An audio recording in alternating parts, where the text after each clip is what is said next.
All those children that could have used that food, and instead they're setting up fake names and fake people. All right, now earlier I was talking about the traffic here in Gridlock Alert. What is the first day of the United Nations General Assembly? So they said the U.S. will have 3 core priorities: tackling global food insecurity, addressing global public health threats, and defending the Charter and reforming the UN. And I know later this morning we'll be talking about, what Vladimir Putin had to say yesterday. And also Joe Biden is going to be speaking this morning at 10:30. All right. Now, a New York City weatherman was fired over leaked nudes, and he said he's taking this opportunity to share his truth. He's an Emmy-nominated New York City meteorologist, and apparently they were leaked nude screenshots from an adult webcam site. His name is Eric Adam, and he said he was initially suspended and later terminated. I bet not the mayor. I know the mayor shaking in his boots. Like, what? That's not the mayor. Now, he explained that the nude appearance question was indeed 100% consensual, and he also apologized to his former fellow Spectrum team members. He said, my psychiatrist calls my actions compulsive behavior. Others would call them reckless, stupid, or brazen. I'm not in a position to argue with any of these descriptions, despite being a public figure and being on television in the biggest market in the country in front of millions of people 5 days a week for more than a decade and a half. I secretly appeared on an adult webcam website. On this site, I acted out my compulsive behaviors while at home by performing on camera for other men. It was 100% consensual on both of our parts. I wasn't paid for this, and it was absurd of me to think I could keep this private. Nonetheless, my employer found out, and I was suspended and then terminated. I'm sure that's a violation of some type of, moral and ethical rules, but is that a crime, though? And in 2020, yeah, well, he's not being charged with anything. He just got fired. I know, and in 2022, is that a fireable offense? Because Lord have mercy, I want y'all to think about how many people out here have put out nudes over the last 10 years. That's what I be trying to tell this generation. The stuff that's normal to them, in the future, gonna really get them jammed up. Cause how many of them got nudes out here just out and about on social media, topless or whatever else? Well, he also wants to let people know, and the news directors across the country, he said, those who will make the ultimate decision on whether or not to hire me in the future, please judge me on the hundreds, thousands of hours of television that I am so proud of and that my employers have always commended me for, and not the couple of minutes of salacious video that is probably going to soon define me in our clickbait culture. Yeah, I mean, it's wild because it feels like nudes are so regular now. So how many, there was a politician recently that had to step down too because her nudes got leaked. That was a couple of months ago. Her nudes got leaked from back in the day. I'm like, is that something to be getting rid of people over now? Yeah, and somebody actually took some screenshots without his consent, and I guess that was that's how people found out about it. But I don't think that's a reason for somebody to not be able to do their job. I agree. I mean, he without nudes or she without nudes cast the first stone or whatever the Bible says. And he could really come out on top. If he gets... You said he's a top? I said he could come out on top. Oh. If somebody else hires him. They said he has gotten at least one job offer since this happened. So I don't know what it's for. Do the weather naked. But hopefully this will, maybe give him some more attention and still be able to work. You didn't even say his name. Eric Adam. And Eric Adam. Oh, yeah. Well, no, that ain't going to work. He need to get like what's his porn name? What's his name when he's on them sites? I don't know. He's not a porn star. He got to change his name. He's too close to the mayor and in New York. It's not going to work. He need better name recognition. Now, he said he is seeking professional help for his compulsive behavior, though.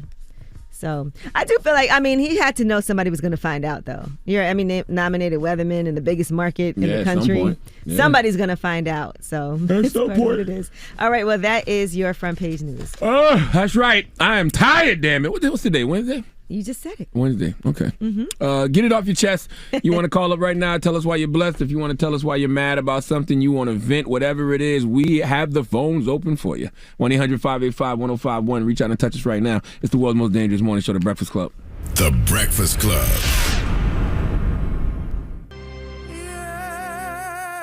Wake up, wake up. Wake your ass. This is your time to get it off your chest. Whether you're mad or blessed, we want to hear from you on The Breakfast Club. Hello, who's this? This is Andy. Andy, what up, Andy? Andy, why you sound so sad? What happened? I'm sorry, I didn't hear you. Why do you sound so sad? Life is tough, man. You know what I mean? Talk to me, brother. Talk to me.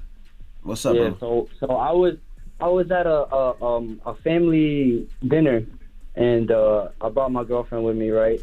And she's very close with the family. You know what I mean? Like she's like a family friend in a way, kind of.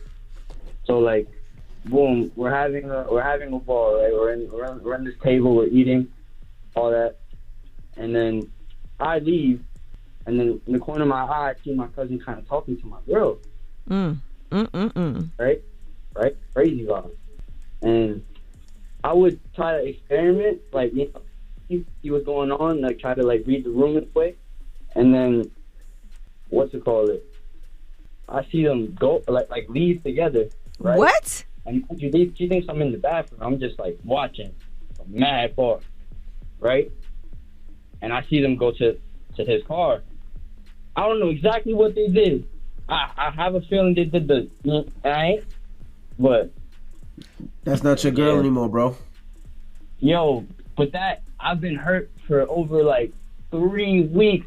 My own cousin, bro. So did you say anything? Nah. You ain't even say, hey, yo, where y'all going, yo? No, that's not your girl, bro. I know it's difficult. I know your cousin did you dirty, but you got to move on now, man. You live and you learn. Can't trust your cousin, and that young lady. You should never speak. Are you gonna go to their wedding? Yo, shut up, man. What you say? I'm sorry. Are you gonna go to their wedding? Like, what if they, end up together and they soulmates and stuff like that? I'm always support family. True. Have you had a conversation with her? Right now, so I'm outside her crib right now. So you know what I mean. Don't do nothing stupid, bro. Why you outside her crib? You see what's going on. So this just happened. So you're nope, not a good idea. I missed her, bro. Nope, not a good idea. Bro, you need to go back home and make a phone call. Call her. I'm kind of too far into this. No, sir. She made a choice. Now That's you right, gotta man. do. Choice wasn't you. I ain't. Adam, where you calling from? I'm calling from Flushing. Oh, you in New York? All right, don't risk your livelihood What's because. What's your license plate number? What you driving? My license plate number? Yes. I ain't. If anybody out there know Adam, please go get this brother before he do something. Adam, His man, name go was home, Andy. man. Andy, It's whatever not the hell worth his you name laughing, is. but you know what's going on in there. You know what's happening, so it make no sense to do anything. So it's over. Just drop her. It's done. It's done deal. You don't mess with your cousin no more. Keep it moving. God showed you this for a reason. There's plenty of fish in the sea. Right. More importantly, get from in front of that woman's house before you make a mistake, for you do something stupid, my brother. Like seriously, like all jokes, like get out the way. Bye. Beat it. Like get off, back up out the driveway, get out of that girl's block, go home, take a breath, take a nap, wake up in the morning, or wake up later this afternoon and think this through. You're not thinking this through right now, bro. I feel you, man. Yeah, I like you, man. I like you too, bro, and I don't want you to make a mistake. Okay, I don't want you to do nothing stupid that's gonna cost you your freedom, or possibly hurt somebody. DJ Envy, you're a good guy too. I like you too. And Angela, I love you too. I like you too, man. All right, get go away home. from that house, like Charlamagne said, bro. It Go to ain't sleep. worth it. Go home, go to sleep. You're not with her no more. Just go to the strip club tonight, man. Go to another club, but that's not where Or you stay need to home. be. All right. Ain't. Don't say I ain't, but I'm serious. We giving you some great The advice, way you're bro. saying I ain't is. For sure. All right, Go for show me, Andy, man. Get your ass out of here, bro. Start the car and go. Let me hear you start the car, bro. All right. Go home, Andy. Oh, boy. All right. Get it off your chest. 800-585-1051. If you need to vent, you can hit us up right now. It's The Breakfast Club. Good morning. The Breakfast Club. Well, yesterday technically was my birthday. All right, happy birthday. Happy belated, King. Everybody's birthdays. Appreciate it. This must be the most popular birthday month, I feel like. Really? Virgo Virgos are season. the best, man. You know what I mean? Let me find out if that's true. Lay back. Yeah, you got to find out, Angela. Happy belated to Anyway. Jay Electronica, too. It was just his birthday. Word. Shout out to Jay. Real quick, man. Any boss females out there want to buy Porta Potty Guy lunch today? Please hit my Cash App. $ Sean Stone TV. And one more thing too, Charlamagne, you said something yesterday about Bobby Shmurda, right? Yes, sir. What I said, I forgot. Yeah, I didn't say nothing about yeah. Bobby Shmurda. I said something about the guy who was who lied on Bobby Shmurda. Yeah. So you said something yesterday. You said that you don't think Bobby Shmurda could even sue the guy because it would seem like he's homophobic. How you get that out of that? No, I said no. That's not what I said, Sean Stone. I said in this era, I said we live in an era where people would probably say he's homophobic for suing him because they would say, well, what's wrong with being gay? What's wrong with being gay? But Bobby is not. No, they would say what's wrong with a joke. Gay. Bobby is suing. If Bobby did sue him, Bobby will be suing him because he lied. You know what I mean? Well, the lie would come from slander and defamation. So you would have to say that. You would have to say defamation. You have to prove malicious intent. So that people, I can see these idiots saying things like, "Well, what's wrong with being gay? What's wrong with it?" I can see that. Look at that. Think about the era that we're in. But he's not suing the dude because the dude is gay. Well, he's not suing him at all, I don't think. He's not suing him at all. But it's a narrative that Charlamagne pushed that saying if you say anything or you stick up for yourself, oh, you homophobic. I don't see that. Sean, shut up, man. You projecting on me right now. You're not listening to what I said. Yes, you are. Well, by the way, September is the most popular month for birthdays. The most popular birth date is actually September 9th. Sean's so hurt over Trav still that you projecting on me. You didn't even listen to what I said. I'm just telling you that I promise you that in this era right here, if you sue somebody for defamation over that, I guarantee you it'll be at least one idiot that'll start something online saying, hey, Bobby Smurda homophobic. What's wrong with being called gay? Even yesterday you said you wanted to listen to that fake pastor in Brooklyn that got his church got robbed. Like, you shouldn't want to listen to no false prophet that portray and show you that they're false prophet. You know what I mean? Why? But and listen to what you just said. You said the man got robbed, so he's a false prophet because he got robbed? Nah, not because he got robbed. It's because he ain't got no truth inside of him. I don't know that. That's why I want to hear his word. I've never heard his word. What word? You seeing this through Porta Potty. You have a great birthday, man. Bye, Sean Stone. That's why nobody like to talk to you. Hang up on him, Brandon. Jesus Christ. Nobody like to talk to you, Sean Stone, because you're so negative for no reason. Gracious. You don't know if that man got truth in him or not. I never heard his word. That's why I want to hear it. All right, get it off your chest. 800-585-1051. We got rumors on the way? Well, man, since we are talking about things online and defamation and all of that, let's talk about somebody who's being accused of cheating on his wife. One woman came forward and shared her claims. Now 2 other women have come forward. All right, we'll get to that next. It's The Breakfast Club. Good morning. The Breakfast Club. Hey! Morning, everybody. It's DJ Envy. Damn. You live from the toilet this morning, huh? What is happening? You live from the toilet, huh? Why do you sound like an echo? He was just bragging about, you can put this on your laptop and it sound way better. It don't sound good? All right, there you go. Whatever you're doing now sound all right, but before you sounded like a struggle rapper. Goodness gracious. Well, good morning, everybody. We are The Breakfast Club. That still sound bad? Nope, yep. Nope. You sound like go back to where you were before, sir. Don't try anything new. You sound like one of the struggle rappers Ari Lennox trying to avoid. Let's get to the rumors. She's spilling the tea. This is the Rumor Report with Angela Yee on The Breakfast Club. All right, Donda Academy. Let's talk about enrollment in that school. That's Kanye's school. He has a few requirements before your child can enroll at that school. He's going to charge $15,000 a year for tuition, and you also have to sign an NDA, allegedly. So reports of this California Christian private school started people talking once the announcement was made. The academy, of course, is named after his mother, Donda West. And they said there is a level of secrecy that is cemented with a signature from those who choose to attend, according to a report by Rolling Stone. Right now, the school is unaccredited, but they have applied to be able to get those credits. And its curriculum will include finance, pointers from NBA players, direct access to Kanye and his industry connections, a school's choir, which will participate in Kanye's Sunday service, as well as fashion and other creative interests. Does the school require you to read? Like, why would you send your child to a school where the founder of the school says he doesn't read? We all know Kanye is a great marketer, but being the founder of a school and saying you don't read is terrible marketing, don't you think?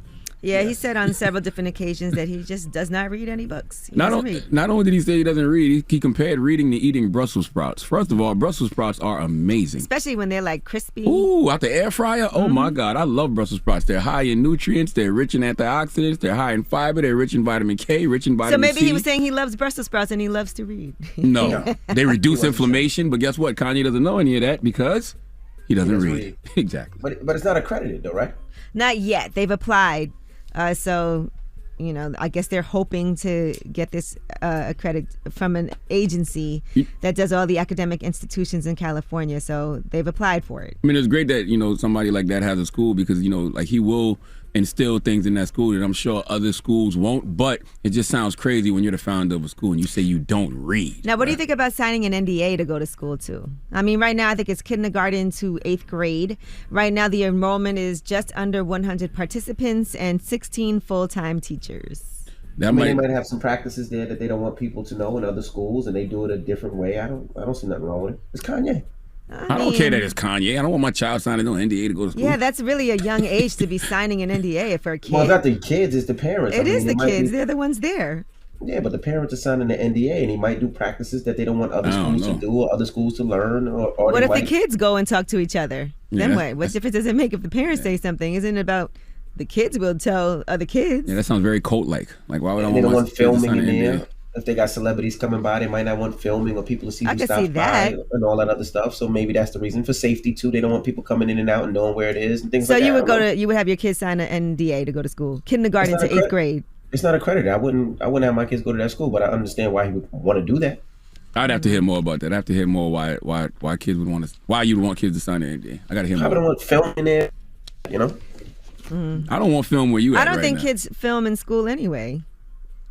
Right? Like, you're not allowed to use your phone in school or do anything like that. Kids all right. use their phone in school all day long. That's why you always see the fights and everything that goes on in the classroom. That is true. I mean, I don't know how you're going to stop a, 5th grader, and what are you going to do if they film? Then what? They get kicked out? Mm-hmm. All right, now Adam Levine is denying that he had an affair physically, but he did admit that he crossed the line. This is all after an Instagram model, Sumner Stroh, has come forward with these claims on TikTok. I was having an affair with a man who's married to a Victoria's Secret model. At the time, I was young, I was naive, and quite frankly, I feel exploited. I wasn't in the scene like I am now, so I was definitely very easily manipulated. Maroon 5 is practically elevator music at this point, so I'm sure you know who Adam Levine is. After I stopped talking to him over, a period of months, this is how he came back into my life. He said, okay, serious question. I'm having another baby, and if it's a boy, I really want to name it Sumner. You okay with that? Dead serious. I was like, I'm in hell. Like, I have to be in hell at this point. I'd sent some screenshots recklessly to a few friends I thought I trusted, and one of them had attempted to sell to a tabloid. All right. Well, Adam Levine, who, as you know, is the frontman of Maroon 5, admitted that he did cross the line. By the way, he's married to Victoria's Secret model Bahati Prince Lou, and they're expecting their 3rd child right now. And so he said that he does he did not have an affair, but he said, I crossed the line during a regrettable period of my life. In certain instances, it became inappropriate. I have addressed that and taken proactive steps to remedy this with my family. So he apologized, and they do have 2 kids together. Like we said, one on the way. He said, my wife and my family is all I care about in this world. To be this naive and stupid enough to risk the only thing that truly matters to me was the greatest mistake I could ever make.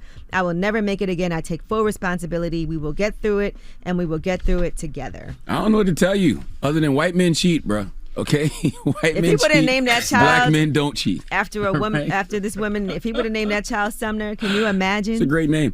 Listen, social media, everyone's desire for attention should reduce infidelity in this country significantly, right? It doesn't. It should, though. Like, there's no way you think people are keeping things we secret. We just know about it more now. I know. And now 2 other women, by the way, have come forward. And so after that happened, a woman named Allison Rosef shared her alleged direct messages, including one that was sent from him to her that read, I shouldn't be talking to you. You know that. You know that, right? And so she said a lot of her friends knew. That's insane. Were shocked. And then another woman came forward, a comedian named Marika. She went on her Instagram story to share her alleged DMs. And he said, I'm now obsessed with you. And she said, dude, aren't you married? And he responded, yes, but it's a bit complicated. Stuff gets hard and the vid thing didn't help. I might get away. See, first of all, you shouldn't cheat, period. That's number one, especially when you're married. You should honor your vows. But also, why would you do that in this digital era? You know all of that stuff going to get saved for screenshots and stuff later. All right, this day and age, you bugging. Come on, man. Well, according to reports, his wife is very upset over these claims, even though he's trying to make things better. He's committed to his wife. He wants to make things work.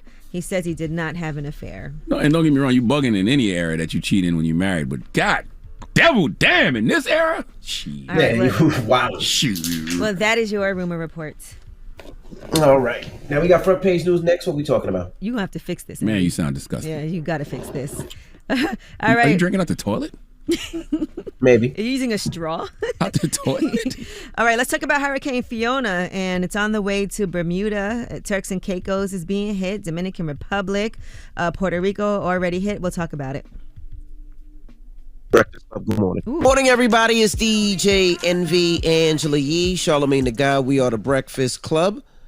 All right, let's get in some front page news. Now we got to congratulate Aaron Judge. He hit his 60th home run last night, one shy of the American League single season record, and he hit a grand slam. That's his 60th. So congratulations to Aaron Judge. He's cracking balls crazy. Wow. Wow. Envy, Okay. you're so Okay. crazy. Okay, Envy. All right. What? Okay. Talking Okay. baseball. What are y'all talking about? That's right. That's right. You're talking baseball, That King. sounded painful. Goodness gracious. What else we got, Yee? All right, Hurricane What you Fiona doing down has there? reached a Category 4 as it is moving north. So Puerto Rico, Turks and Caicos, the Dominican Republic, they're all now working toward recovery. The winds are as high as 130 miles per hour, with gusts reaching 155 miles per hour. And right now it's moving away from Turks and Caicos and making its way to Bermuda by the end of the week. So the storm ripped through Puerto Rico, then went into the Dominican Republic, causing devastating flooding, leaving critical water and power infrastructure damage behind. And most people in the storm's path were left without power or water in the immediate aftermath. So right now they're telling people in Bermuda, if you wish to depart the island, you should depart now, ahead of Hurricane Fiona's arrival. U.S. citizens in Bermuda who need immediate emergency services should contact local authorities. Where you supposed to go on the island, though? If You're in supposed to Bermuda- leave the island. I know, but go where? Leave the island. I mean, I guess you have to try to, if you have Another family island, somewhere another else. place. Yeah. 'Cause Bermuda's like from here, it's really close to North Carolina. Yeah. But I would think, I don't know, I would think that, the weather wouldn't allow you to just be able to fly out, right? Well, they're saying before it touches down, if you want to leave, because it's headed to Bermuda now. Okay. And, as you know, there was an island-wide blackout that left Puerto Rico's 3.1 million residents without power, and only about 300,000 customers had their electricity restored as of yesterday. So, that island power grid is a private company that owns and operates it. I would think that, places like that would provide ways for their citizens to evacuate. Because I'm sure, you talk about unexpected expenses, people don't have the money just to get up and leave. No, they don't. And some people that do will leave. Some people don't want to leave their homes and are going to try to hunker down. What about the ones that want to but can't afford to? It's Right. like, Lord have mercy. I just feel like, you can provide. And hopefully they have some shelters and places where people can go. All right, the FDA has issued a warning against cooking chicken in NyQuil. There's a whole TikTok challenge that God. Yes. And so Why? I don't know. The internet gonna be the death of y'all niggas. I'm telling y'all that right now. So they said boiling a medication can make it much more concentrated and change its properties in other ways. Even if you don't eat the chicken, inhaling the medication's vapors while cooking could cause high levels of the drugs to enter your body. It could also hurt your lungs. So they said even if you're not eating it, do not make your chicken in NyQuil, guys. Here's the thing, though. Why would you even be influenced to do that? I know everybody's easily influenced, especially in this era of social media, but it's like if you saw somebody doing that on TikTok or whatever, wouldn't you just be like, look at this idiot? Why would you want to go try that yourself? Listen, I have no idea. There's another TikTok challenge. People are stealing Kias and Hyundais. And so this has reemerged Kia, again. yep. And so there's a lot of thefts happening around Atlanta and the Georgia area. A 14-year-old was accused of stealing 2 vehicles. But it's a TikTok challenge. And it was started in last year by the Kia boys. They show people how easy it is to use a USB cable to start the car and steal these Kias and Hyundais. Kia boys. That's that's whack. what Y'all should call yourself Yeah. the hamsters. Know what I mean? The hamsters. Yeah, you don't remember the Kia hamsters? Y'all don't remember the Kia hamsters? Remember when the yeah. hamsters used to be I in all do. the Kia commercials? Y'all call yourself Yep, the yep, yep. hamsters, bro. That's what you do. They had a song and everything. All right. Well, that is your front page news. All right, thank you, Miss Yee. Now, when we come back, all my 80s babies, 90s babies, If you were 2000 born babies. in the 1900s. Okay, this That's is for right. all the aunties and uncles born in the 1900s, damn it, okay? We're talking about a cultural institution that we all grew up watching. I grew up a Jehovah's Witness, so on Thursday nights, I would have to record this show to come back home and watch because we'd be at the Kingdom Hall on Thursday night. And the reruns are on like crazy, so a lot of people are watching this, I know. A Different World alumni, Kadeem Hardison and Jasmine Guy. Man. It's been Probably one of the 35 reasons years. why I went to Hampton University, because I know Hillman was based off the Hampton, so I wanted to go to college because I just loved it. And also, the reason that, we'll talk about it more in the interview, but Kadeem Hardison and Jasmine Guy will be joining us. Celebrating 35 years of A Different World. Envy just sent me a crazy picture of him and Kadeem Hardison. That's right. And we'll talk about it, so don't move. It's The Breakfast Club. Good morning. The Breakfast Club. You can go. Ask him how many years it took. 5 years. That's all right. That's okay, That's baby. all right. I'm proud of you. Persistence overcomes resistance. My first celebrity picture I ever took was with Kadeem Hardison. Wow. I'm going to post it tomorrow. We were in the airport tomorrow. That's awesome. guys. Thank you. Yes. Thank you. Glad to be here. I know this might be an odd question, but do y'all know what y'all mean to just people? The to us? culture. Black people. It's becoming more and more apparent as we get older. At first, no. It's very moving to me now. Yeah. But at the time, both of us were, we were from New York. We used to hustling. We had just done school days. We were kind of like, now what? Yeah. Now what? And I don't know that we knew how the show was resonating with our people because I wasn't around my people. Right. I was in LA and I went from Melrose to the Valley and back to Melrose, and the only people I hung out with were them. Yeah. Wow. I didn't know the impact. So I wasn't hearing it. Yeah. I wasn't seeing it, and coming from theater, when you hit, when you land, when you are having a communication. And what has been amazing to me is that, we were always trying to make things better, make things more believable, have more depth or content. So we weren't really looking at what was landing. I wasn't, Right. Because when we talked actor to actor, Kadeem and I really worked hard on that relationship because if you look at the first season and the second season, I was like, I don't know why Whitley would like Dwayne. I was older. They had him playing the goofy guy, and now she's dreaming about him. I would have been dreaming about some seniors. Or a teacher or two that I would like to cast. Well, how much input did you both have in some of the topics and themes that were on A Different World? Because you guys did cover a lot of real life things that you didn't see anywhere else. The first season, I was there to be the snotty bitch, and he was there to be the goofy dude. We were very clear. That was it. What Debbie did was she made our characters deeper and more realistic. She snatched all the weaves out of my hair, even though I have one on. Come on, girl. She was like, she came into the pit. She's like, "Oh, darling, where's the hot sauce?" Yeah. She made it because she went to Howard. Yeah. And what is the difference of going to a black college or, a big university? Right. Because you are loved, you are nurtured, you are part of a neighborhood. They don't want you to fail. They're not going to let you fail. Right.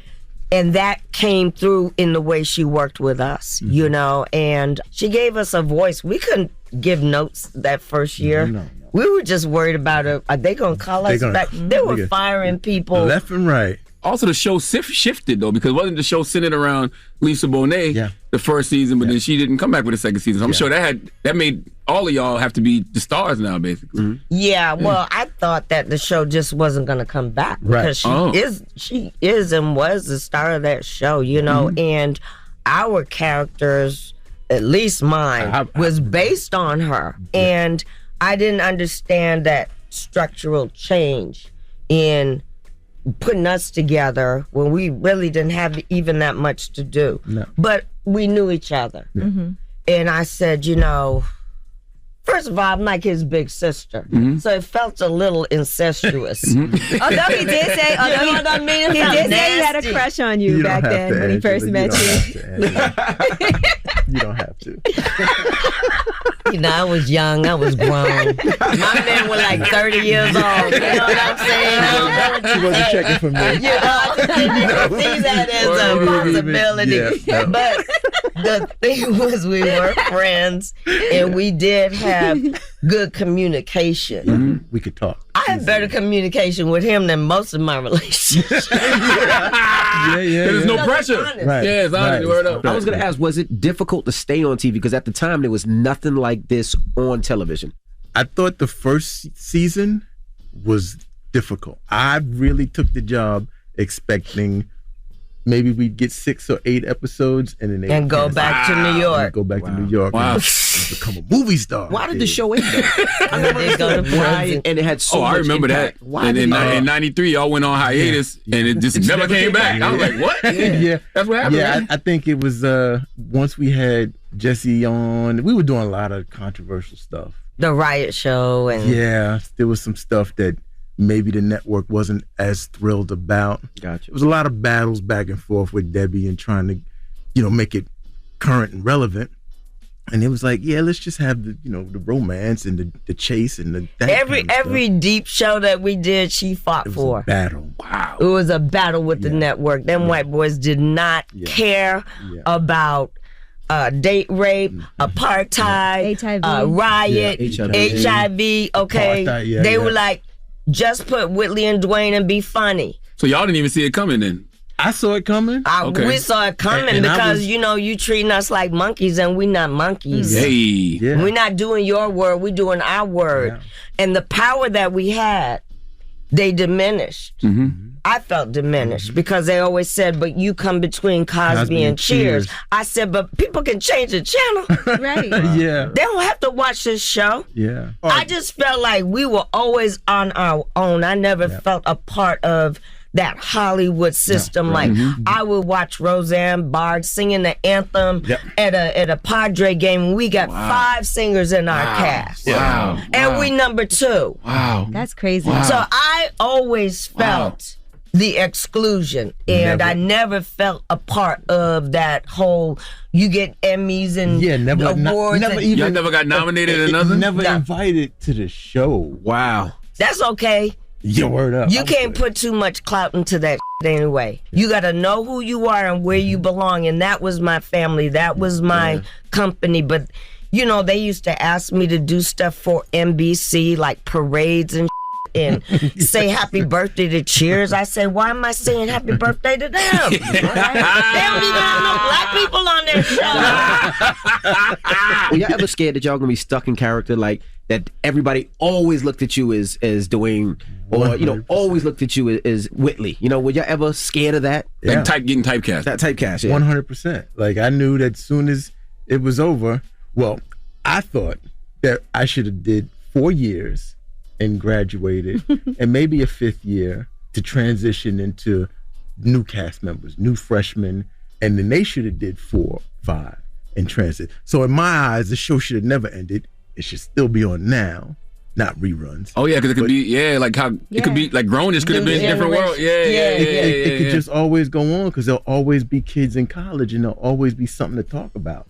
All right, we got more with Kadeem, Hardison, and Jasmine Guy when we come back. You know them, from a different world. So don't move. It's the Breakfast Club. Good morning. Everybody, it's DJ Envy, Angela Yee, Charlamagne the Guy. We are the Breakfast Club. We're still kicking it with Kadeem, Hardison, and Jasmine Guy. Of course, a different world alumni. Yee. What about Marissa Tomei, right, as the one white character on the show? Yeah. Was that something that you feel like they said, we got to put a white person on the show? Or well, we came on after that, and I never understood it not being addressed. And I actually wrote an episode, and I brought it to Susan, and it was addressing, well, she goes to a dance, and she asked this boy to, dance with her, and he was like, I ain't dancing with no white girl. You trying to, she comes back, and she says, I never thought about it. She said, well, why'd you come to Hillman? Because they have the best journalism department in Virginia. And they told me they're not addressing the white person at the black school issue. Yeah. Wow. Why? You know, so interesting. I don't know why, because funny. it was so obvious. But like, it's the weirdest thing to this day. When I went to Hampton and it was white kids walking around campus, it was just weird. It was like, you know, I wanted to be like, why? It would be interesting to see what that experience for them was like, though, like you said, to your point. Way more interesting. Especially when we carrying eggs around. Carrying eggs around like they babies. I'm like, what the hell? Are we getting ready to drink? Yeah, we are celebrating, y'all. You see, we got the balloons in the back that say Hillman. I'm sorry. I'm embarrassed by the champagne they got, but we not on no damn budget. You should have got the I like this Hillman. Hey, open this, Envy. Look at that. Look at So Envy really went to Hampton. I really went to Hampton. That's why that says Hampton up there. I really went to Hampton. Graduated. We got Hillman up there. You know, flowers for you. Oh my goodness. There you go. Thank you, Charlamagne. Kadeem, my brother, flowers for you. That's so awesome. You gotta give people their flowers, right? Yeah, while they so why not give them to them literally? Absolutely. you. My flowers.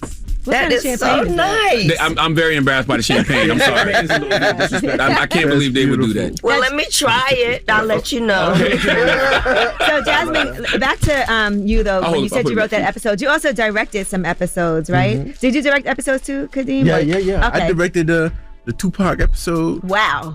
So did they come to you, or did you guys look at them and say, we want to I think direct? it's because I brushed my teeth. It's trash. It's trash, right, Ms. No, Guy? I'm going to drink it, though. Oh. We have some good stuff in the back. Why would y'all do that? Give her some tequila. Ace of spades, all that. Yeah, it doesn't need to be cold. And made sure She said it doesn't need to be cold. I'm sorry. Wait, he's trying to talk. You guys, he's trying to I saw those bottles. I was so embarrassed. They're concerned about champagne. They drunk already. Jesus Christ. Christ. I have one sip. It's going to Charlamagne, people had me nervous about being on this show. I was like, is he like Howard Stern? Like, what is the problem? Yeah, you was the boogeyman. Because I've seen you. She was the boogeyman. I've seen you interviewed, but I hadn't seen the show. So I go on YouTube and I'm watching it, and I'm friends with Amanda Seales. Oh, that's family. So, yeah. yes, you know.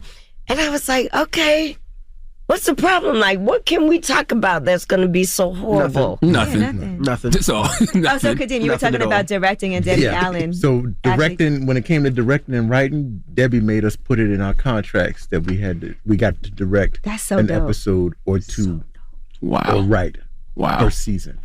How does she know that? Like, how does she know that's something that y'all would want to do? The more you do, the less they can tell you can't do. Wow. How much of Whitley Gilbert was really you? I know what wasn't me. I know politically, I had a lot of issues with what I had to say, but I knew that there was somebody on this show that was going to say the right thing. When you're the only black person in a white cast, you have to say all the right things. But when I was Whitley, and I have him and Charlie and Creed and Daryl, you know, I was like, well, somebody, because this, what I'm about to say, when I said to Charnel, Kimberly Reese, it was an apartheid show and she was going to give up her scholarship because they were divesting. I said, but I only know you. I don't even know those people. Yeah. My first scene with Lisa Bonet in the room, she's like, "Are you saying you parked in the handicap?" I said, "Why should I be punished because I can walk?"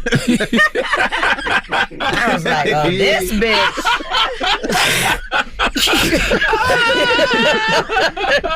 As long as it's funny. You mentioned the Tupac episode. I know both of you guys were close with Tupac or cool with Tupac. So how did those relationships happen? For me, I was just directing them that week.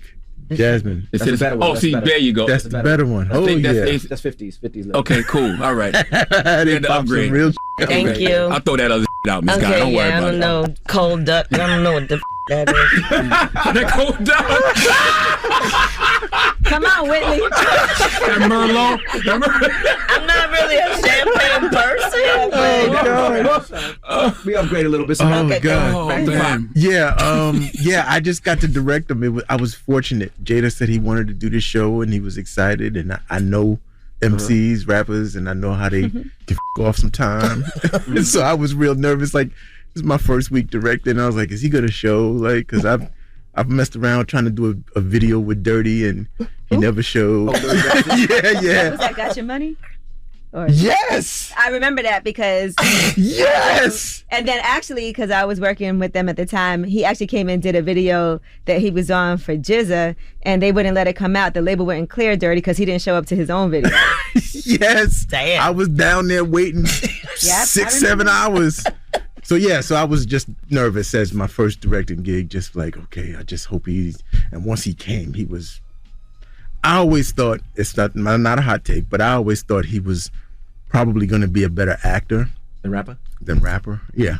I wanted to ask y'all, man, I often feel spoiled because I'm 44, so, like in the mid-'80s, we saw black sitcoms like The Jeffersons and Different Strokes, but then, the Cosbys came and 227s and Different Worlds, but I feel like all of that just came to a abrupt end, like towards the end of the 90s. Number one, do you think that was the renaissance for black TV? And do you think there was something bigger at play to stop all of those positive images of black people on TV?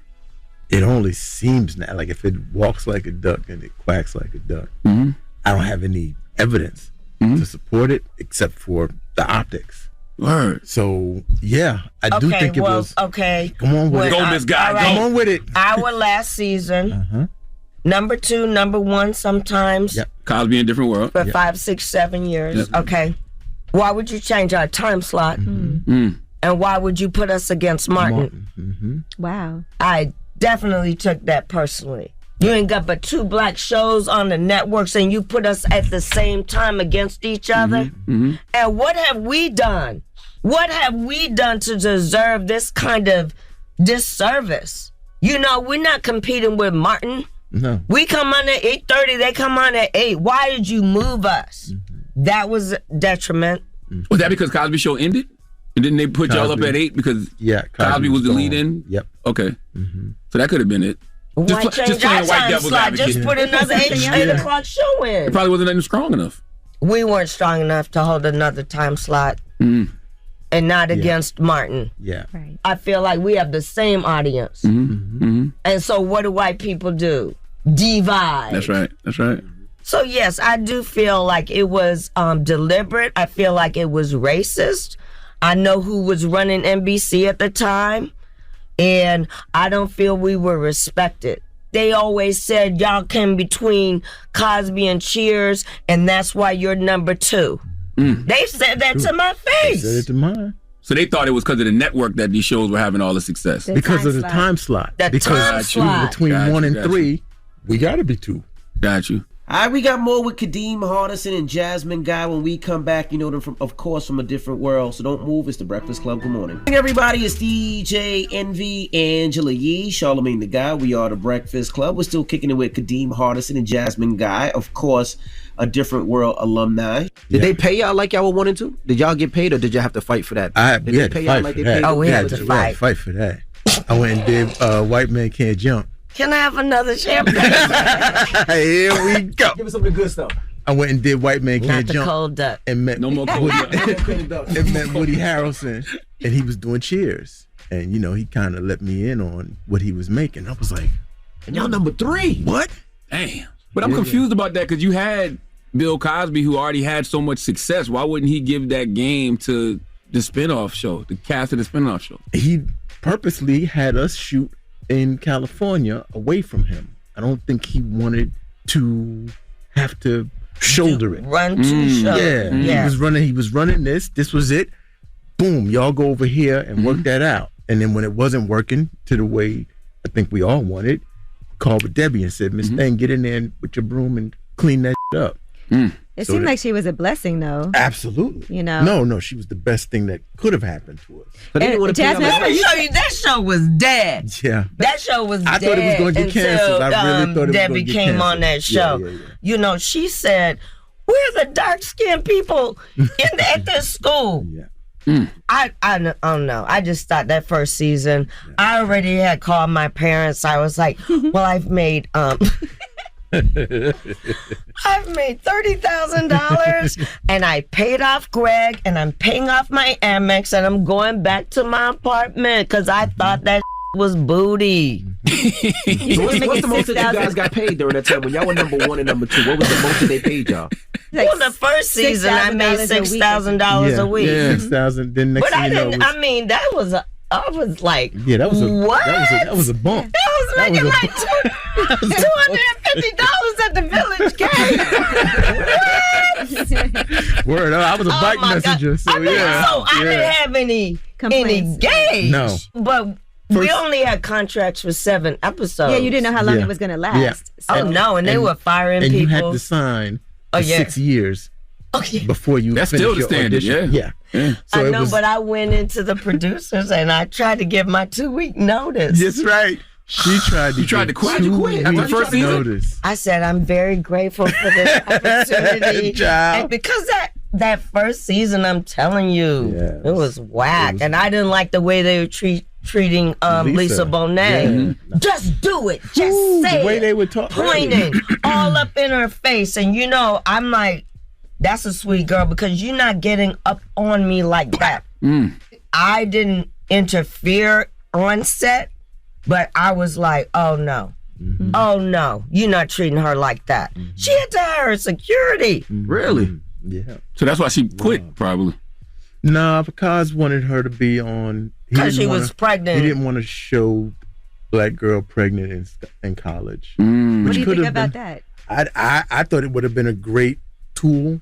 It could inspire because it was all inspiring. So Right. why not? You know, Yeah. because that's a real thing. You can So still why- go get your education. Absolutely. I've heard so many rumors that I don't know what comes from. I've heard that he wanted to incorporate it on the show, on our show. I've also heard that Jesse wanted to have a single mom because he's from a single mom that went through school. And then I've also heard that it was a network that didn't want to incorporate her wholesome whatever. Right. But first of all, it would have given her something to play. Absolutely. Because I felt like they were always looking for Denise Huxtable. You're not using the meat that she comes from. You don't know what you're looking at because you haven't seen a little black girl like this before. And to give her a baby, There you go. How'd y'all end up getting the more money after the conversation with Woody Harrelson? It was holdout time for me. It was we held out. Yeah, I'm Y'all not. do it together as a team or y'all did separately? No, we should have done it together, but we did it separately. Yeah. But y'all eventually got the money, though. Yeah. Okay. Yeah, I mean, got some. We got the money. I mean, I got what Woody was making when I talked to him. We ended up there. I want to ask y'all about Black Love, right? Because Dwayne and Whitley set the tone for Black Love for what seems like I a thought whole you meant the generation. show. No, y'all too. Have you seen the show? Yes. Black Love? Envy was on it. Oh, yeah, Envy was on it. I was Yeah. on it. Me and my wife was on it. Yep. You were? Yep. I love that show. Hey, see, Been same together joint. Yeah. 27 Oh, I years. wish I had seen that show before I got married. But see, I want to ask about that though. Like, did playing those roles of Dwayne and Whitley teach y'all anything about your own relationships outside of the show? Wow. Ooh wee. Good question, Charlamagne. There was some crossover. Sometimes I was having a better relationship that was scripted than in my real life. You know, I got famous during the relationship too. Right. And I felt like he was good with me as a dancer in the ensemble, but not so good with me. Being a star, real star. And then I again was like, well, you weren't listening to me. You didn't know who I was. There's like insecurities. So Absolutely. when Dwayne and Whitley got married, I was breaking up with my boyfriend of 5 years. Wow. They gotta go, guys. I know y'all gotta go, but I gotta ask this: when you crashed the wedding, you looked very sincere. like that's why people feel like what we was watching was real. It was real. You know what I mean? Yeah. What did you do to motivate yourself to get into that space to do that? I didn't agree with the whole. Like, we had done so many real things on the show, so many things that felt real. For me to crash this wedding like this felt like a complete leap. And I read it 2 weeks before. It was a 2-part episode. So I knew for 2 weeks that I was going to have to get to that place where I had to break up this wedding. And it was really hard. And one thing I gave I gave myself was, as I'm coming down the aisle, there's a dude on my left. I told him, I said, when you grab me, make sure you get a good grip on my left arm because I want to struggle and try to get away. Wow. And as soon as I felt him go to grab me, I gave him a swim move and got out of it. And that propelled me forward. And I lost the lyrics. Like, I was so nervous about if I don't get it right the first time, it's going to degrade. It's going to get worse, and it's going to get worse because I'm really having a hard time committing to all of these words. Wow. So once I, was getting dragged out and lost the lyric, I panicked and just yelled out, "Baby, please," just because I was drowning. I was like, that was an ad-lib. Yeah. And it will never be like that. That was the first and only take in front of that audience. That audience lost it. Yeah. Were you aware that he was drowning at the time? Like, how did you? No, I was standing there because the audience was screaming too. Yeah. And I was like, hold it.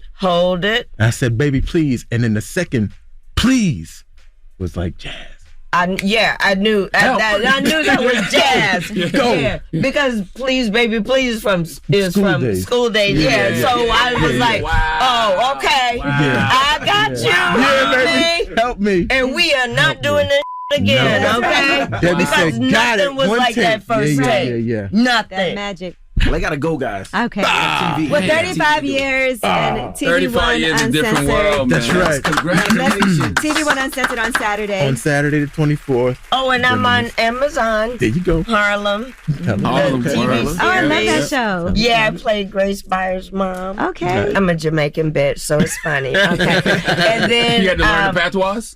I played Jamaican many times. Okay. I've been a dance hall girl too. Okay, hey. I can't make my booty do one at a time. I can't do ding.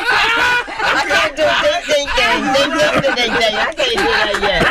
The Whitney wine. The Whitney wine, yeah, man.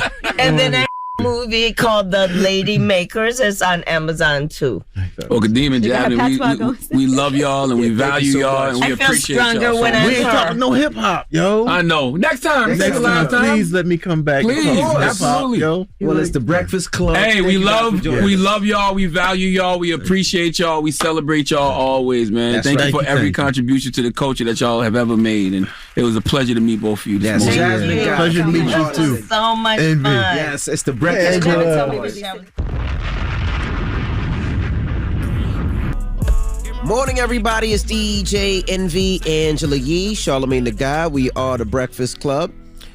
Shout out to Kadeem, Hardison, and Jasmine Guy. Man. I just posted on my Instagram page my picture with him when I was a kid. Oh, that was you? Yeah, we gotta. You need more proof that that's you. You gotta show us. No, the I've actually seen other childhood pictures of Envy that his parents have shown me, so that's definitely him.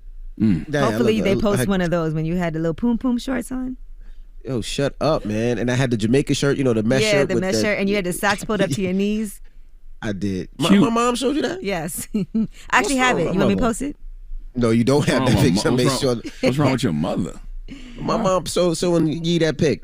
Goodness gracious. All right. She was like, look at Rashawn. He's such a dork. 35 years of a different world, man. Dropping the clues bombs for a different world. Cultural institution. That show is. You don't say was. That show is. Mm-hmm. We'll be watching this weekend. That's right. Well, let's get to the rumors. Let's talk Erica Banks. Listen up. This just in. All the gossip. The Rumor Report. Gossip. With Angela Yee. It's the Rumor Report. The Breakfast Club. Now, I don't trust this Instagram close friends option that you have for your stories, but Erica Banks was on her Instagram close friends story, and she was talking about who she goes to the club with and who she doesn't want with her in the club. She says they have to have a certain type of look. If she don't look how I want her to look physically, I don't want her to come, because the look of everything is so important to me. Like, if she ain't thick enough, no. Her not did good enough, no. Can't dress, no. Skinny, no. And it's like, I don't feel like I'm discriminating. I just want a certain type of look. She could be the sweetest girl I ever met in my life, but if she don't look the part, I don't want her to come. Like, that's just not the vibe I'm on. Now, she could come to the cookout, she could come to the listening party, but the club, I feel like bitches gotta look a certain way to come. Ooh, well, people were going in, and she responded to all the controversy. One person said, I hate how surgery and weaves have set the standard of beauty in our community. Did your friends treat you this way pre-surgery? She responded and said, everybody's entitled to their own opinion, and I've never been one to convince people of liking mine. My preference of who I club with when it comes to my brand has nothing to do with y'all. Y'all never like me anyway, so why would I care about what y'all think about anything I say? Well, which one of her close friends leaked that? I thought close I friends. know. That's why I don't trust that close friend. I thought close Somebody friends screenshotted was just that. for your people. And that's why, if you put out an opinion like that and it's just to your close friends, is that for everybody's public consumption to weigh in on? Now, she said, I love my skinny, smaller women with a passion. Let's not get it misconstrued. However, when I go to the club, I want thick bitches shaking ass everywhere. That's my vibe. There are even skinny women in my music videos, most handpicked by me. So stop it. I can't believe y'all call this controversy. Like People were really commenting on it, though. Like, when you go to the club, do you think about the look of who's with you in the club? If you're good friends with somebody, but they don't have that look, does that mean they can't come? She can take whoever she I used wants. to go out with Charlamagne all the time. I mean, you know how Charlamagne used to look, baggy ass jeans, dirty ass Timbs. First of all, it was the early 2000s. You had on baggy ass jeans too. Shut up. Listen, she can take whoever she wants to the club with her. Is Charlamagne thick enough for you to take to the club, Envy? I definitely am. Now you're talking. Now we talking about the thickness. enough? Hold on now. Let's not go there. The thickness is there. Okay? All right? Just need a little something to show the shape correctly, but the thickness is there. Because Envy hasn't taken you to the club, and I'm starting to feel like there might be some issues. I stopped going to the club. I ain't got no business in the club. I am a 44-year-old father of 4. I am not going to be the old man in the club. I have no reason to be in the club whatsoever. Well, I guess people are going to miss out on all that thickness. Huh? I'm at home with my thickness on the couch, right where my old ass need to be. All right? I don't know why y'all old people still in the club. Right? All right, now Roddy Ricch is urging LA to end senseless violence after PNB Rock was senselessly murdered. He said, LA, usually I try to mind my business and let the world rotate, but we got to do better. It's too much senseless violence, too much opportunity and motivation to take things other people work hard for. It's too much life to live to take someone else's away. I love my city, but we can't keep going out like this. Before you know it, it'll be nobody left to take from or kill. Let's stay on point, stay aware, and find better ways to pursue our dreams, because this is turning into all nightmares. That young brother didn't lie not one bit. Dropping a clue bomb for Roddy Ricch. I ain't seen no lie. All right, well, that is your rumor report. All right, Charlamagne, who you giving that donkey to? Man, 4 after the hour, man. Let's talk about the latest TikTok challenge, okay, before one of y'all die. Okay, before one of y'all kill yourself out here. What's this thing called? The NyQuil? NyQuil chicken challenge. What the hell? Boy. Oh, my God. It can't taste good. We'll talk about it 4 after the hour. All right, we'll get to that next. It's The Breakfast Club. Good morning. The Breakfast Club. Your mornings will never be the same. The brand new Galaxy Z Flip 4 is finally here. Capture hands-free content from every angle with Flex Mode. The sleek foldable design lets you make your device conveniently compact. Visit Samsung.com to order your Galaxy Z Flip 4 today. For Wednesday, September 21st, goes to all you digital D-heads who are doing the latest TikTok challenge. And that challenge is cooking chicken in NyQuil. Sometimes I think to myself, Jesus really did have every intention of coming back, but this was before social media, all right? The first greatest trick the devil ever played was convincing the world he didn't exist, but the second greatest trick the devil ever played was convincing the world to follow and play with him every day on social media. Let's go to CBS 9 for the report, please. The new social media challenge is encouraging young people to marinate their chicken in NyQuil and other cough products. So here you go. The FDA has to remind us that it's not a good idea. And this one is dangerous, even if you don't even eat the chicken. That's because the FDA says boiling medication can change its properties, making it more concentrated. So just breathing it alone can let high levels of that drug into your body, damaging your lungs. I know Jesus questions why he died for y'all often. I just know he does. White people, I apologize for all the times we've clowned y'all for not being able to season your food. I take back every unseasoned chicken joke. If this is what the trauma of not being able to taste your food has led to, I sincerely apologize. All right, the fact that the FDA, the whole FDA, the FDA, the Food and Drug Administration has to warn humans, not to cook their food with NyQuil is mind-boggling. Why would you want your chicken to relieve common cold and flu symptoms? And even if it wasn't NyQuil don't have no good flavors for marinating sauce. Vanilla cherry swirl on chicken? Blech. Cherry on chicken? Blech. And damn sure not that original flavor. Listen, man, when you succumb to peer pressure, nobody is actually pressuring you to do anything. You just want to be accepted.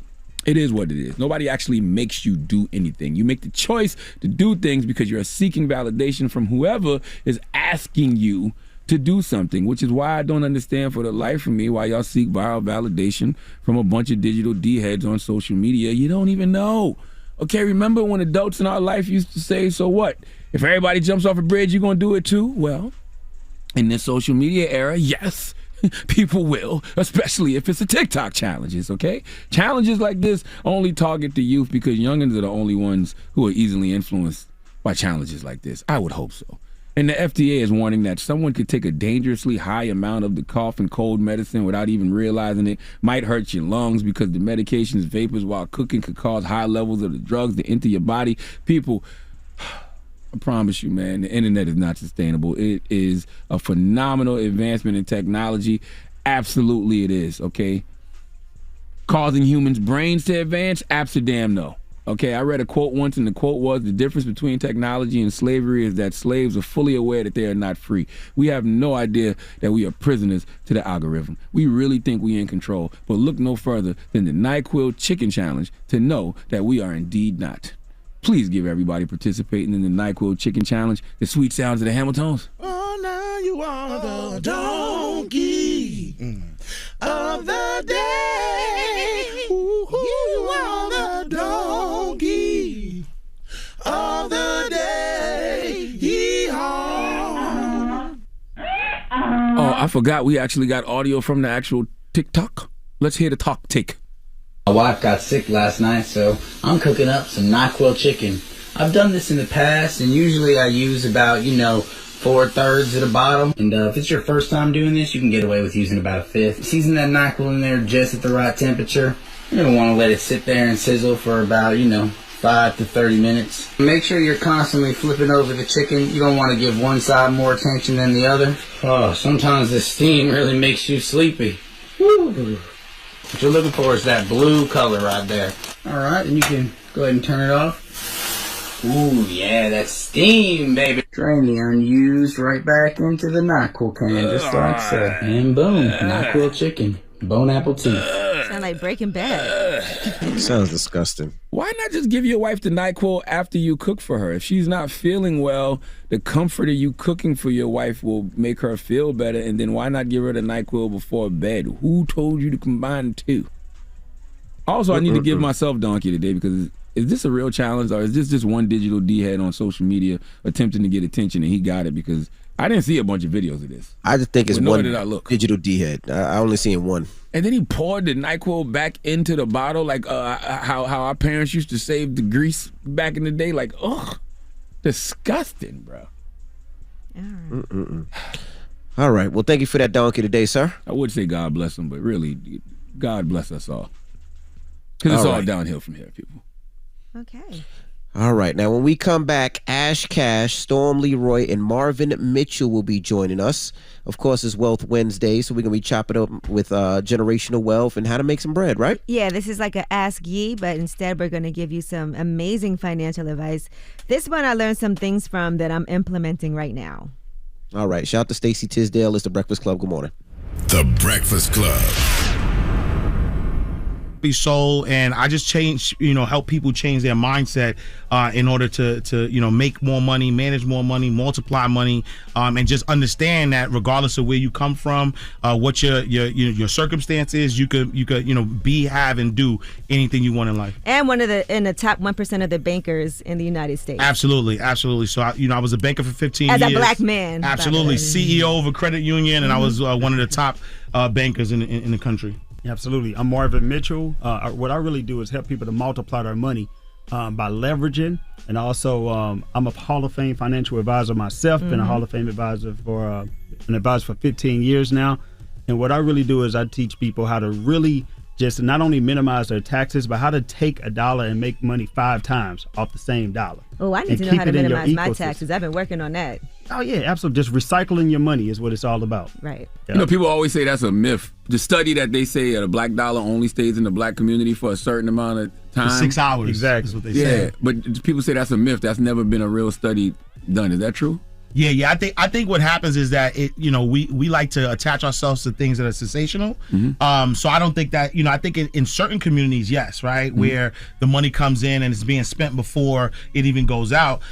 But the truth of the matter is that there are a lot of us that are doing a lot of great things with money. We're learning, we're in the information stage where we're actually learning a lot about financial education, about building wealth, and learning how to make money and keep money in our generation. So I don't think that's a real study. Got you. Tell them about yourself, Storm Leroy. You got that superhero name? Yes, sir. That's a black superhero name. Storm Leroy.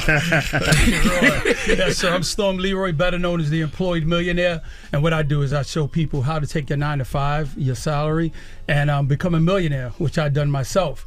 My knowledge and understanding that I give is your job is your first business partner. Once I understood that, I was able to take that salary. I started off working for Verizon, took that salary, became a millionaire by investing that money into out-of-state real estate, something I didn't have to touch, see, manage, or deal with. And I understood the value of what that other market was like by buying those properties in other states, putting that process on repeat, having a team to take care of that property. So I purchased over 34 properties that I'd never actually seen while focusing in on my salary and investing in those properties. So that's what I teach people how to do. And I walked into my job on Instagram Live one day, told them this is my last day here. And You went live. I went live. And I had to do it. Angela, you did that too. Yeah. I quit this bitch. You know what I mean? So that's what I had to do, to let people know you can do it too. I've seen some of your stuff before. Somebody showed me a video. It might have been out of context, but I remember it was like you were saying $1 million isn't a lot of money. Yeah, facts. That's not facts, man. No, you don't just say that like that's facts. It's only $1 million. Only $1 million. Don't say that. It's 2 levels of that. It's 2 levels of that because after $1 million, there's tax, right? So let's say now you're down to $666,000. Maybe even less. So, you know what I mean? I didn't want to touch that depending on which state you're in. So now that $1 million is depleted. So now let's say you go buy you a house. And we know how much a house costs, especially in New York. You can't buy a house. So now you bought you your primary residence. So let's say $400,000 or $500,000. So that money is technically gone. And now you have a mortgage payment that you're paying with your job and $1 million. But now don't get me wrong, $1 million can do a lot if you have a plan. And also, it's only $1 million when we say that is because we don't want you to put a ceiling on what you can do. Gotcha. Only $1 million mean if it takes you $1 million to get something done, you should not say you would never reach $1 million. You should say it's only $1 million. Yeah. Let's go back to the beginning. That's why I'm glad y'all here because we got to tell people, how to even get to that point. I want to get to the point where I'm Storm Leroy and I say only $1 million.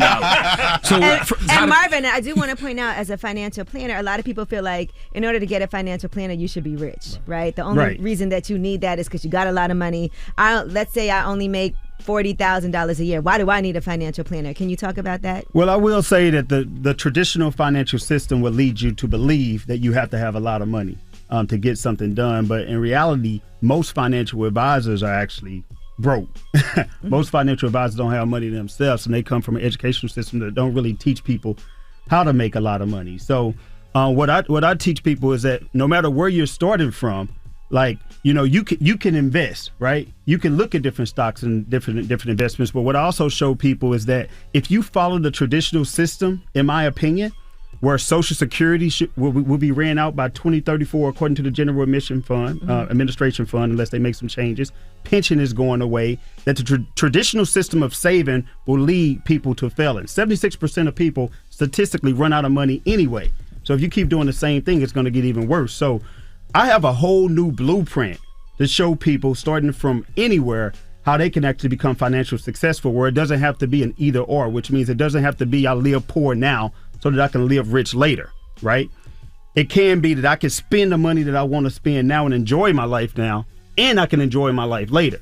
And I do that through a tool that wealthy individuals have been using for centuries, right? And that's actually life insurance.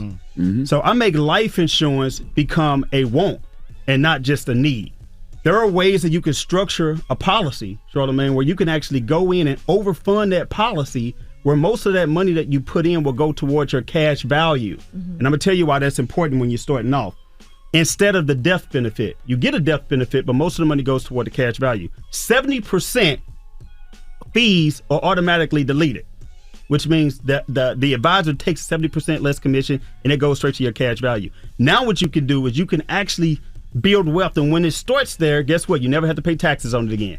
It's tax deferred. You can borrow from it and leverage it for things such as real estate and different things like that, where you Your money will never go down. You never stop the forward momentum of money. Now that you build up that cash value, you can go out and borrow against it. It continues to grow. You can go out and get real estate like what Storm just talked about. Now you got your money working for you 2 times off the same time. And that's how you leverage your money and make it grow faster by having the same dollar work for you twice. Then you can make it work for you 3 times by, I'm going to hit them with this real quick. You can make it work, that same dollar work for you 3 times. That's what other coaches have been doing, right? Yeah.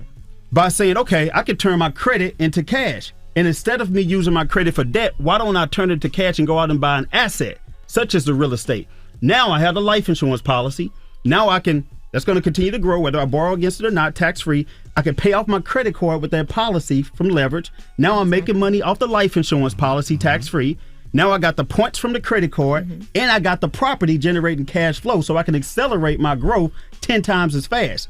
Now I got my money working for me 3 times. Can I go deeper just 1 time? And I'm going to go deeper 1 time. Now I can actually take the property that generated equity, and I can actually do a home equity line of credit, take that money out, get another property. Now I got 2 properties. I got the points from the credit card, and I got the life insurance. And to cap it all off, if you really want to get spicy, you can actually go out and you can get a trust in an LLC, which will minimize your taxes on that policy to begin with. So now you save money on taxes and you got your money working for you 5 times. And that's not hard to set up.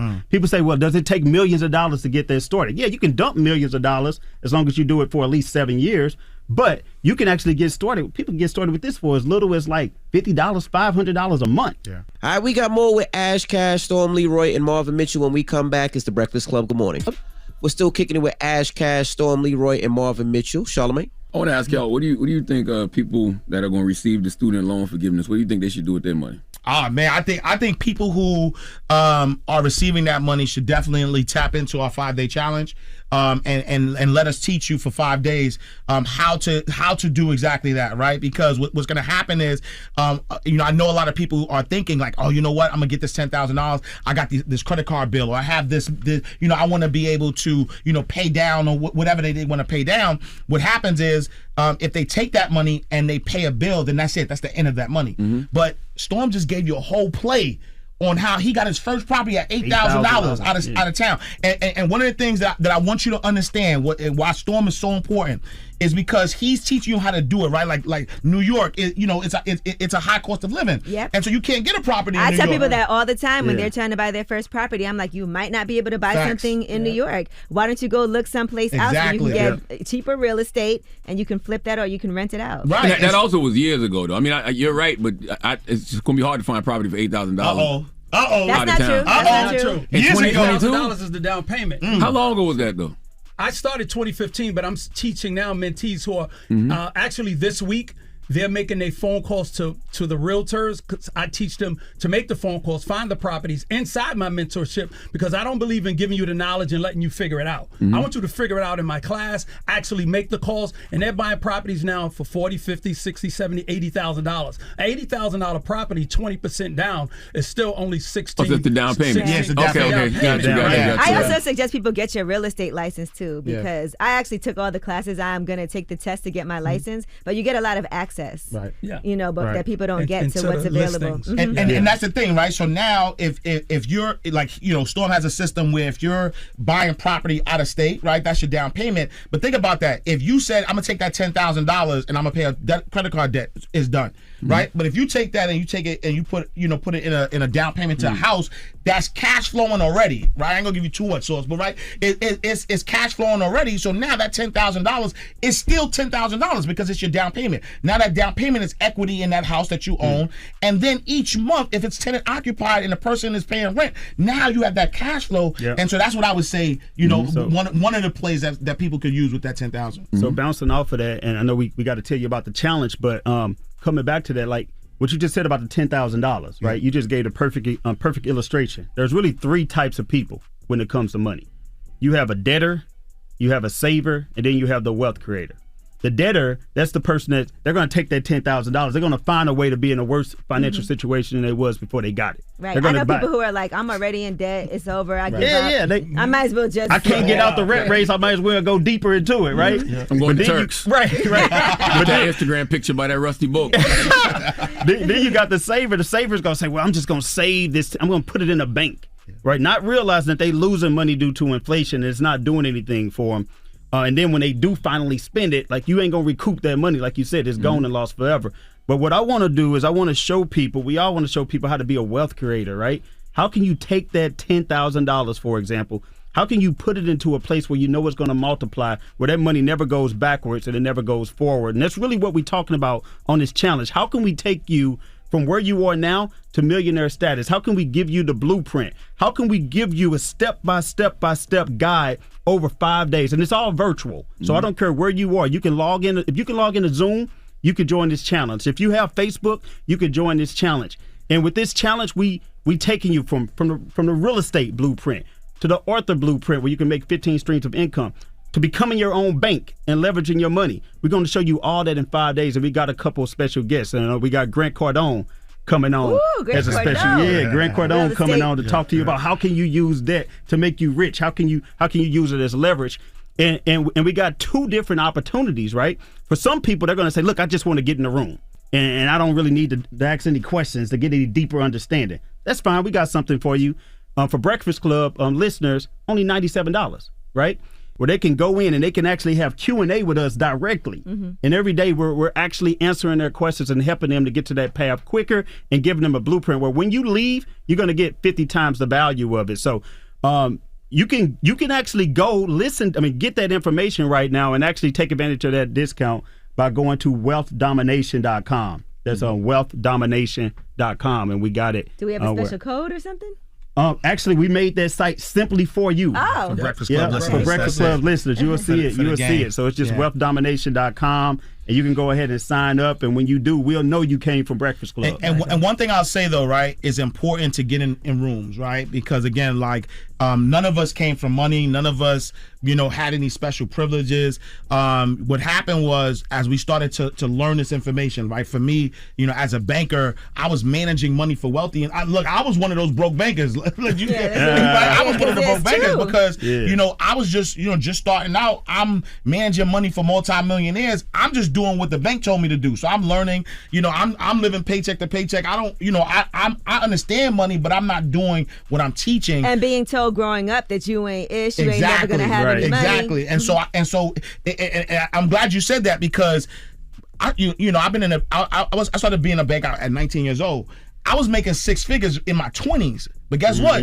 Because I was told I wasn't gonna be ish, I would use that money and flaunt it, right? I would buy. I had cars. I had clothes. So I was still making six figures, living paycheck to paycheck. So it wasn't the money. It wasn't that I wasn't making the money. Mentality. It was the mentality. It was my mindset. I didn't have the right mindset. And then when I started hanging out with multimillionaires and they started teaching me what they really do with their money, I'm like, oh, I don't need this car, or if I'm gonna get the car, I'm not gonna use my physical labor to buy the car, right? I'm going to take the money, buy a income producing asset. That asset is what's gonna pay for the car, that's gonna pay for the house, right? And so, get in the room. Stop listening to your broke friends. Stop listening to the friends that look like they got it, because even the friends that look like they got it are probably living paycheck to paycheck as well, and they are one mistake away from being poor. So get in the room with multimillionaires who are going to teach you the game the right way, so that way you could know that it doesn't take is not rocket science. You just have to have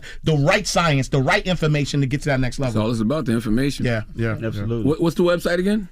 That is wealthdomination.com. By the way, it's September the 26th through the 30th. So it starts on a Monday, September 26th through September the 30th. So you really don't want to miss it. It's going to be crazy. Last time we did it, we had about 850 people in there or so. We changed so many lives. It's crazy. Like we've helped people. We just got a message from one of our mentees, Rosa. Shout out to Rosa. Just said, oh my God, I just made $10,000 in one day. Yeah, we show you how to make money immediately in a pace where you feel like you're paying for, you pay for this mentorship, you got to take these courses, but once you get to the end, you start making money. Right. No, we show you how to make money during that time. During the time you're with us. Being who you are, though, Yes, right? exactly. Being who you are already. Start making money at that point. And the key thing that I want people to really take away from this is we're giving you valuable information for you.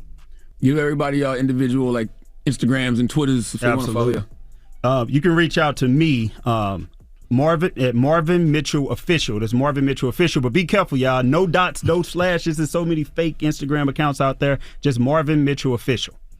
You can go to my website, iamashcash.com. Follow me on all social media platforms at iamashcash. And make sure you listen to watch Inside the Vault. Inside the Vault, the greatest money mindset show on the planet. Shout out to my guys at EYL. EYL, what's happening? Yep. Yeah. And for me, you can find me on Instagram at IamStormLeroy. You'll find everything about me there. Start from there. That's right. It's Ashcast, Storm, Leroy, and Marvin Mitchell. Thank you for joining us, brother. Absolutely. Thank you, man. Appreciate you. For sure. The Breakfast Club. Everybody, it's DJ NV, Angela Yee, Charlamagne the Guy. We are the Breakfast Club. Let's get to the rumors. Let's talk Kevin Gates. This is the Rumor Report with Angela Yee on the Breakfast Club. So listen up. So I was on Twitter and I was like, why is Kevin Gates trending? And so I went on there and I saw why. And they were posting clips of things that Kevin Gates has said. Some of them were from the Breakfast Club. But remember this clip when Kevin Gates did an interview with Men's Health and he talked about losing weight? Dang, bro. How you get skinny so fast? I need some tips. One word. Commitment. But what really did it for me, I had my shirt off and I was holding my partner baby and his baby tried to suck my breast. The baby kept going like this. You know how babies open their mouth and do that? And I just was like, I am too fat. I'm a fat slob. I need to lose weight. That was the most embarrassing shit. I mean, even though I'm a big gorilla, I got feelings too. Man, that shit hurt my feelings. I said, man, I gotta lose some weight. Whatever works. Yeah. Whatever motivates you. That was an older interview. And then they were posting this where he sat down with academics and people were questioning whether or not he really was able to start a car with his bare hands. I believe him. Here's what he said. You did not Please start no don't- car battery please with your don't bare believe me. hands. If I didn't, may God murder my children. I hate that I even spoke about that. If I didn't, may God murder my children. No, don't say that. Please, kill them today. Right now, today. I believe him. I believe him But who too. would even say that? But anyway, there's a whole bunch of, if you see Kevin Gates trending. I mean, listen, sometimes a lot of people have different abilities that they may not speak about just because they don't want people to judge them or they don't think anybody will believe them. But I believe them. Yeah, I believe him. All right, Yo Gotti and Angela Simmons were partying together.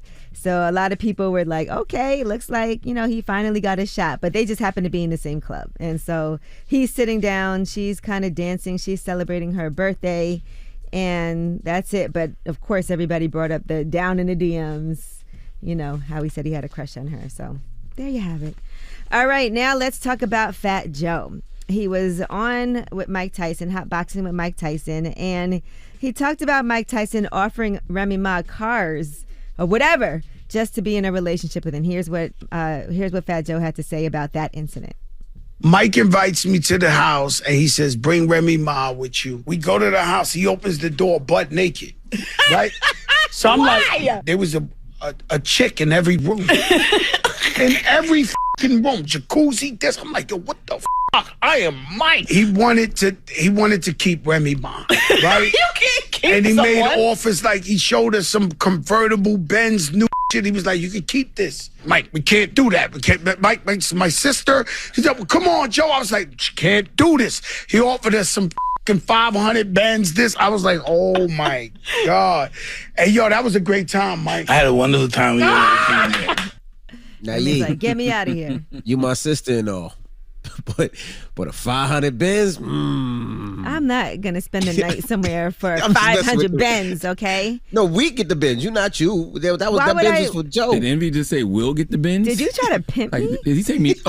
He said Benz. I thought he meant like bend. Like he'll bend over too. That's what I thought he was trying to say. And we would do 500 Benz. 500 Benz for a Benz. You really want to go to the club at Erica Banks? All right, now Fat Joe, of course, Fat Joe has been making the rounds. We're getting ready for the BET Hip Hop Awards, and he also was celebrating the opening day of the Rock Nation School of Music, Sports, and Entertainment, and he was a guest speaker at the school's speaker series, and he talked about a time that he was high and naked on the street. So I'm in my apartment, I'm still in the Bronx, right? And she convinces me to get high. And so I smoked. I got so paranoid. I ran out the house butt naked. Real talk. In the middle of the night, I ran out of there, and the girl, she pulls up in my car. I had the white Lexus at the time. She's like, Joe, get in the car. I was already Fat Joe, too. Like, I'm gonna die.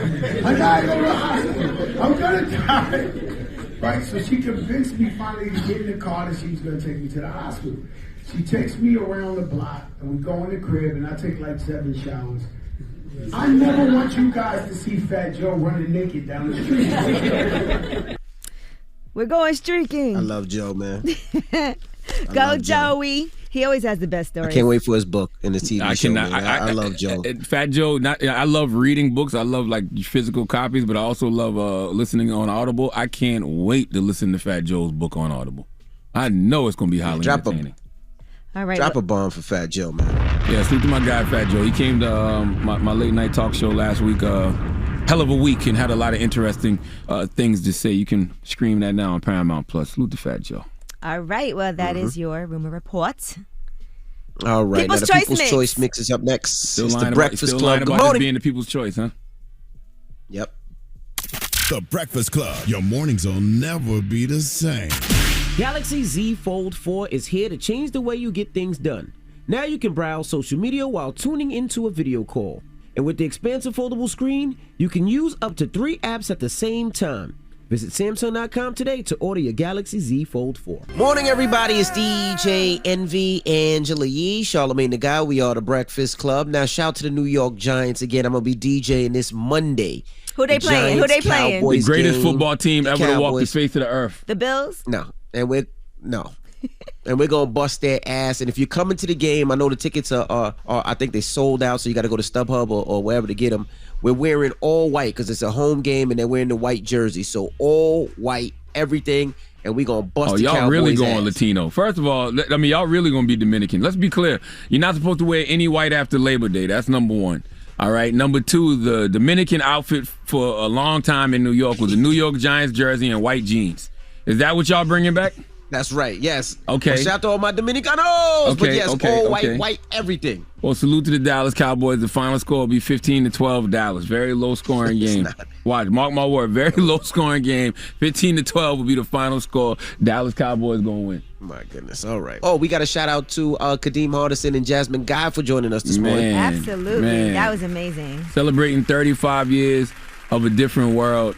And I really, really, truly feel, man, and I asked this question during the interview, but I really feel like there was a systemic play to shift the narrative of black people on television. Because there's no way that we grew up in the 1900s with shows like Cosby Show and Different World and Martin and Living Single and, 227. Like, you realize all of those shows all showed healthy black families, right? Like there was a mother, there was a father, even if they weren't the richest, they might have been middle class, even some of them might have been poor, but it was still a family unit. And somewhere along the line, they just got rid of all of that stuff on purpose, I believe.